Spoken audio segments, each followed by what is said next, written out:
नमस्कार, मी अनिकेत. ठळक वार्तामध्ये आपले सर्वांचे स्वागत आहे. सर्वांचं लक्ष असलेल्या स्थानिक स्वराज्य संस्थेच्या निवडणुकींचा निकाल जो आहे तो काल रोजी आपण पाहिला तर जाहीर झाला. यामध्ये अनेक नवख्या चेहऱ्यांना जी आहे ती यंदा संधी मिळालेली. खरं तर अनेक टीका होत होत्या की अनुभव नाहीये, कशा प्रकारे आमच्या समोर उभं राहणार नाही. परंतु आपण पाहिलं तर बदलापूरच्या जनतेने जे आहे ते अनेक नवख्या चेहऱ्यांना संधी दिलेली आहे. एक असाच नवका चेहरा आपल्यासोबत असणार आहे जो सुशिक्षित आणि एक चांगला विजन घेऊन या विकासाच्या मॉडेलसाठी उतरले होते. आपल्यासोबत ज्योतिजी डार्विन असणार आहेत. पॅनल नंबर 20 मध्ये त्या उभ्या होत्यात.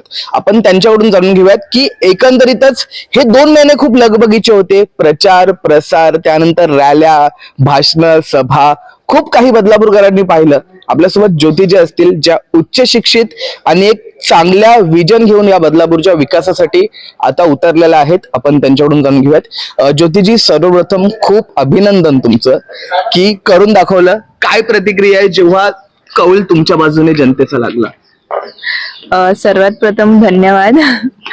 तर धन्यवाद आपल्या नागरिकांना, मतदारांना ज्यांनी मत दिलंय आम्हाला आणि ही संधी दिली आहे.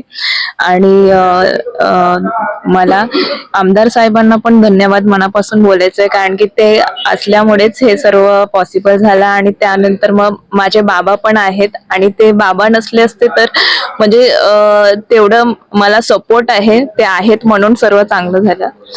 तर हेच आहे की आपले लोक कार्यकर्ते, जुने कार्यकर्ते आणि जे सपोर्टर्स आहेत, जे मतदार आहेत, ते हे सर्वांच्या सहकार्यामुळे आणि ते मनापासून आमच्या सोबत होते, त्यामुळे हे पॉसिबल झालं आहे. आणि हो, नक्कीच शिक्षणाचं एक चांगली जागा आहे सर्वांच्या मनात आणि त्यामुळे सर्वांनी शिक्षणाला सपोर्ट दिला आहे. आणि त्यांचं पण हेच विजन होतं की आपल्या इथे बदलापूरमध्ये चांगलं बदल घडायला पाहिजे, म्हणून शिक्षित लोकांना त्यांनी आणलं आहे. आणि ते मला पण मनापासून खूप बरं वाटलं की त्यांनी जे केलंय ते चांगल्यासाठी केलंय आणि आमचं पण तेच ध्येय होतं की एक चांगलं काम व्हावं बदलापूरमध्ये. नक्कीच. एकंदरीतच पाहतो की तुमच्या पॅनलला जे होते सौरभ लाड, ते पण नवखेच होते आणि दोघं पण युवा होते. युवा असल्याचा फायदा झाला असं वाटतं आणि सुशिक्षित असल्याचा फायदा. नक्कीच, कारण की शिक्षित असल्यामुळे ना ते आपले विचार एकमेकांशी डिस्कस करू शकतात, मांडू शकतात आणि पुढे आपण काय करू शकतो तर हे एकमेकांशी डिस्कस केल्यानंतर, चर्चा केल्यानंतर जे रिझल्ट येतं ना ते खूपच चांगलं आणि उत्तम असतं. म्हणून हे एक चांगलं झालं की मला जोडीदार पण एक छान भेटला. तर आम्ही काही आमचे विजन असो नाहीतर प्रॉब्लेम्स असो डिस्कस करून त्याचे सोल्युशन पण आम्ही आणतो. तर ते खूप चांगला एक्सपिरियन्स होतो माझ्यासाठी. नक्कीच. आपण पाहतो की निवडणुका जाहीर झाल्याच्या नंतर आणि तुम्हाला उमेदवारी जाहीर झाल्यानंतरच तुम्ही कामाला सुरुवात केली होती. अगदी रोडचं काम असेल किंवा ड्रेनेजच्या ज्या काही पाईपलाईनच्या समस्या होत्या त्या कामाला लावल्या होत्या. आता पुढचे येणारा काळ कसा असणार आहे? कशा प्रकारे तुम्ही विकास कामं तुमच्या प्रभागामध्ये करणार आहे? आता तुम्ही बघताच की सत्ता बीजेपीची आहे. रुचिताताई घोरपडे त्या आहेत आणि आमदार साहेब तर आधीपासूनच म्हणजे नेहमी त्यांनीच निधी आणून दिला आहे, म्हणून आपण काम करू शकलो. तर या सर्व पॉझिटिव्ह ह्याच्यामुळे आपल्याकडे जास्त सपोर्ट आहे आणि आपण नक्कीच अजून चांगलं करणार आणि जे विजन ठरवलं आहे ते नक्कीच घडून येणार. नक्कीच. आपल्यासोबत स्वामीजी डार्विन असतील. खरं तर त्यांचा पण या विजयामध्ये एक मोठा हातभार आहे. खरं तर प्रचार प्रसार मध्ये ते सर्वात पुढे आपल्याला पाहायला मिळते. स्वामीजी, काय सांगाल, कसे होते हे 2 महिने? बघा, हे 2 महिने असे होते आणि 2 महिन्यासाठी नाही तर मी हे 20-25 वर्षापासून हे राजकारणामध्ये असल्यामुळे आणि मी प्रत्येक वेळेला आमदार साहेबांचे इलेक्शन असो म्हणजे खासदारांचे इलेक्शन असो ते एरियामध्ये सर्व मी बघत होतो आणि ते एरियातल्या लोकांचा एक विश्वास होता आणि मतदारांचा एक विश्वास होता, बाबा यांना संधी दिल्यानंतर एक 5 वर्ष लेट झालं इलेक्शन, हे 5 वर्ष अगोदर घडायचं होतं. आणि कधी कधी काय होतं, नशिबाचे जे असल्याशिवाय त्याच्याशिवाय पुढे काय होत नाही.